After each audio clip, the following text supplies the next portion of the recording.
आपको सब कुछ बता दिया। और हमें कई लोगों ने यह भी बताया कि विश्व आदिवासी दिवस 1994 में घोषित हुआ, लेकिन हमारे इलाके में आने में काफी टाइम लगा कि नहीं लगा। 2015 में 2016 में खेरवाड़ा में पहला प्रोग्राम होता है, तो आप पता लगा दीजिए कि हमारे इतने कई हक अधिकार हैं जिनको आज तक धरातल पर सरकारें हमारे बीच में नहीं लाई है। इस वजह से आज तमाम जितने भी आदिवासी लोग हैं हर एरिया में विश्व आदिवासी दिवस को बड़ी धूमधाम से मना रहे हैं। और इसका जो हमारे जो पूर्वज हैं जिन्होंने ये लड़ाइयां लड़ी है वो यहाँ पे हमारे सामने विराजमान है।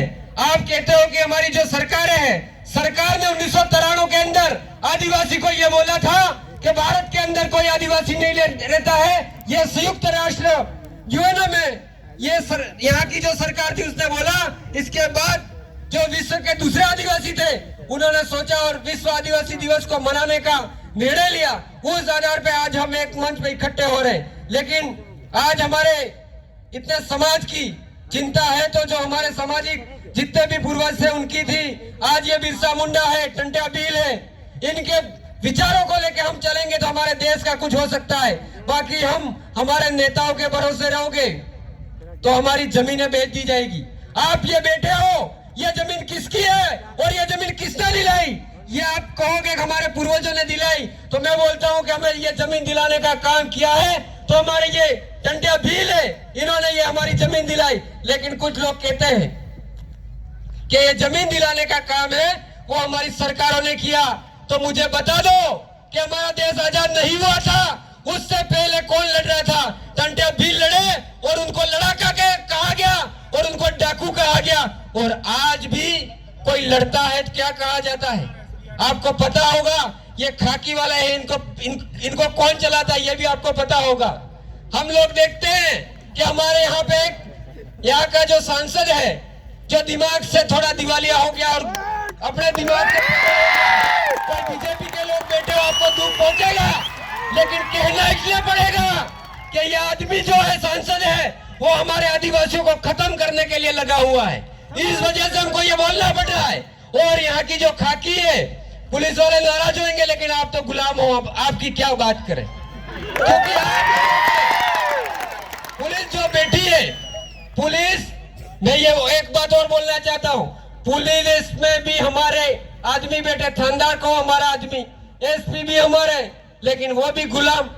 पहले तो हमारे समाज में जो अधिकारी है, जो कर्मचारी है, जो हमारे आदिवासियत को नहीं समझते, उनसे लड़ना हमको पड़ रहा है। आज हम लोगों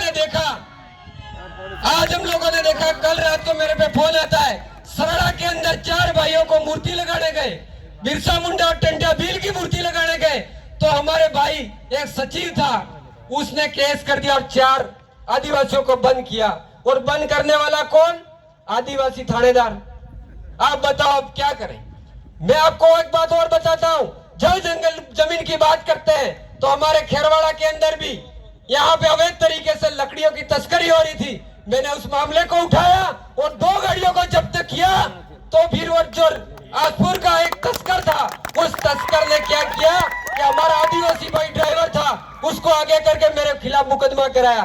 खेरवाड़ा थाने में गए, थानेदार साहब ने ना कह दिया कि मैं मुकदमा दर्ज नहीं करता हूँ। फिर वो कहाँ गए? कल्याणपुर में। कल्याणपुर में थानेदार कौन? आदिवासी। उसको सोचना चाहिए था कि प्रवीण गलत हो सकता है, लेकिन वो किसके लिए लड़ रहा है? उससे पहले जल जंगल जमीन की बात हुई और लकड़ियां बरामद हुई, वो उस बंदे ने नहीं सोचा।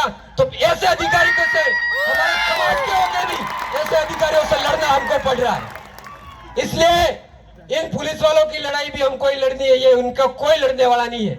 इनके बच्चों के लिए लड़ाइयां कौन लड़ता है? हम लोग ही लड़ते हैं। इसके बाद ऐसे जो नालायक कहे जाने वाले जो भ्रष्ट अधिकारी है, उनके खिलाफ भी भले हमारे समाज के क्यों नहीं हो, उनके सामने भी हमको लड़ने के लिए तैयार होना पड़ेगा।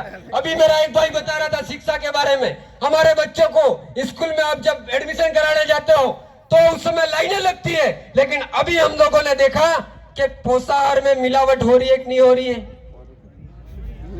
दूध पाउडर को बेचा जा रहा था, उस मामले को पकड़ने के बाद कोई किसी का रिश्तेदार हो, अधिकारी हमारे जांच का, इसके बाद भी कहता है कि प्रवीण जी ये गलत मुद्दा उठा रहे हो, तो ऐसे जो ये गैर जिम्मेदारी अधिकारी है हमारे समाज के, उनके समाज के विरोध, उन अधिकारियों के विरोध में भी हमको लड़ना पड़ेगा। आज हम देखते हैं कि हमारी बहन बेटियों के साथ क्या हो रहा है।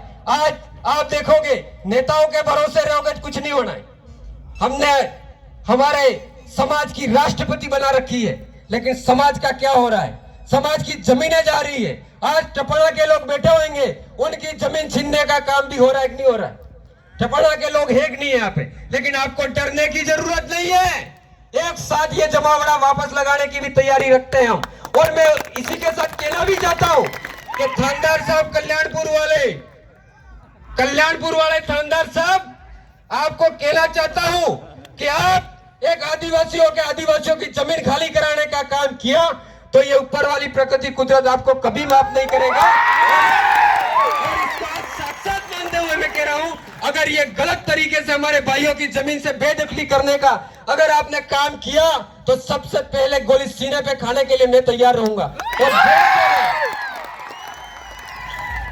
मन्नालाल जी के इशारे पे मुझे कौन सी जेल में डालोगे, मैं हर जेल में जाने के लिए तैयार हूं। मेरे पिताजी कोई बड़े नेता नहीं थे, मेरी मां कोई नेता नहीं थी। मुझे मेरा जो संघर्ष करना पड़ रहा है वो मेरे इन साथियों के साथ रह के मैं संघर्ष कर रहा हूं। इसलिए कितने भी मुकदमे करोगे मैं तो हाईलाइट होने वाला हूं। जेल में डाल दोगे, जेल में जाने के लिए तैयार हूं। वापस निकलूंगा तो ये भीड़ तैयार रहेगी।